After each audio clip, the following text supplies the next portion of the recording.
विषमुक्त अन्न ही काळाची गरज आहे, त्यामुळे नागरिक आता हेल्थ कॉन्शियस होत आहेत। ही गरज लक्षात घेऊन परभणी जिल्ह्यातील शेतकरी कमी पैशात नैसर्गिक शेतीकडे वळत आहेत। सोनपेठ येथील डॉक्टर मोहन देशमुख यांनी ऊसापासून गूळ काढण्यासाठी गुऱ्हाळ सुरू केले। यातून त्यांना 6 लाखांचा निव्वळ नफा होतोय। चला पाहूया डॉक्टर मोहन देशमुख यांनी कशा पद्धतीने हा व्यवसाय सुरू केलाय।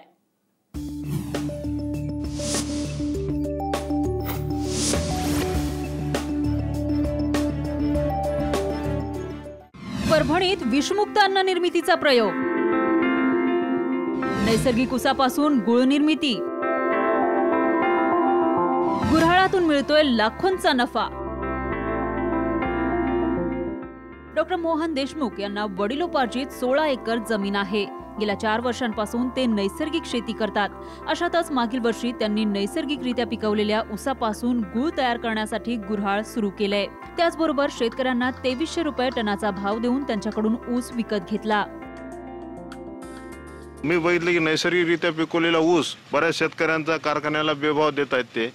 मग मागच्या 2 वर्षापासून मी स्वतःचं गेल्या वर्षी माझं स्वतःचं गुऱ्हाळ टाकलं मी, आणि त्या गुऱ्हाळापासून जेवढे आमचे विषमुक्त शेतीमध्ये जे काम करतात, नैसर्गिक पद्धतीने जे ऊस पिकवतात, तेवढ्या शेतकऱ्यांचा ऊस आम्ही घेऊन तो गाळप करून आम्ही बाजारामध्ये विकतो। आमच्या ज्या ग्रुपमध्ये जे नैसर्गिकरित्या पिकवलेला ऊस आहे त्याला मी 2300 रुपये टनाचा भाव देत आहे। आणि त्यामुळे काय झालेलं आहे की आमचे जे शेतकरी आहेत ते कोणत्या कारखान्यावर अवलंबून नाही आहेत आणि त्यांना अपेक्षेपेक्षा जास्त पैसा मिळतोय। आणि सध्याच्या या युगामध्ये विषमुक्तमुळे किंवा प्रत्येकाच्या तब्येतीसाठी किंवा जीवाच्या शरीराच्या ह्याच्यासाठी हा प्रकल्प चांगला असल्यामुळे जीवाला म्हणजे शरीराला चांगलं आहे। डॉक्टर मोहन देशमुख यांनी तालुक्यामध्ये गुऱ्हाळ नसल्याची गरज लक्षात घेत गुऱ्हाळ सुरू केलं। मागच्या वर्षी 45 टन ऊसाचं गाळप झालंय।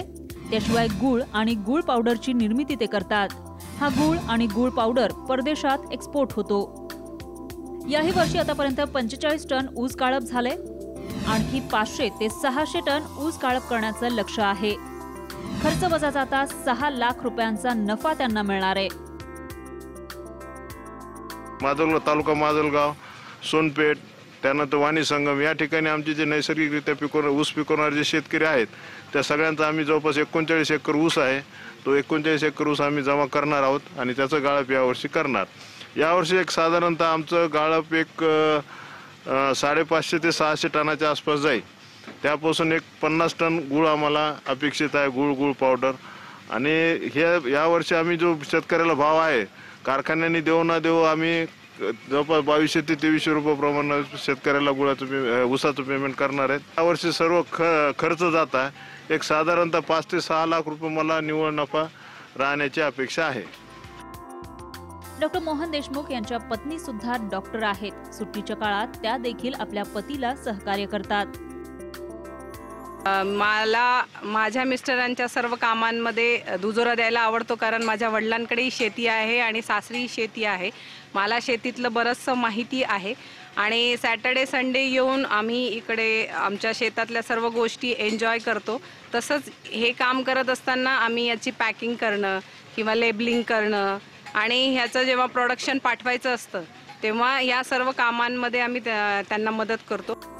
डॉक्टर मोहन देशमुख यांच्या गुऱ्हाळातून निघणारा गूळ नैसर्गिक असल्यानं त्याची हातोहात विक्री होते।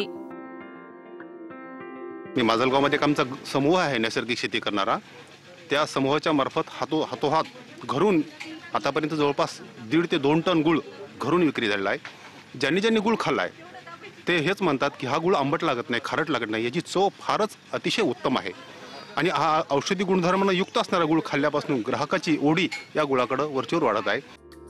डॉक्टर मोहन देशमुख यांनी आपल्या गुऱ्हाळात काम करण्यासाठी उत्तर प्रदेशातून कारागीर बोलावलेत। हाँ, मैं यूपी से हूँ। मेरा नाम नबी आलम खान है और मैं डॉक्टर देशमुख है ना, इनके गुड़ाल पे गुड़ बनाने के लिए आया हूँ। बगैर केमिकल का गुड़ बनाता हूँ और ये बगैर केमिकल के ही गन्ने का बगैर केमिकल का गुड़ बनाते हैं हम लोग। और मेरे साथ में 10-12 लोगों का टीम रहता है। दिन में 1 टन माल निकालता हूँ। आज विषमुक्त अन्न ही काळाची गरज बनलीय। कमी खर्चात नैसर्गिक शेती करून जिल्ह्यातील शेतकरी खऱ्या अर्थानं दुष्काळाचा सामना करतायत। त्यातच डॉक्टर मोहन देशमुख यांच्या नैसर्गिक गुळ निर्मितीचा व्यवसाय परिसरातील शेतकऱ्यांसाठी नक्कीच प्रेरणादायी ठरेल। राजेश काटकर, साम टीव्ही, परभणी।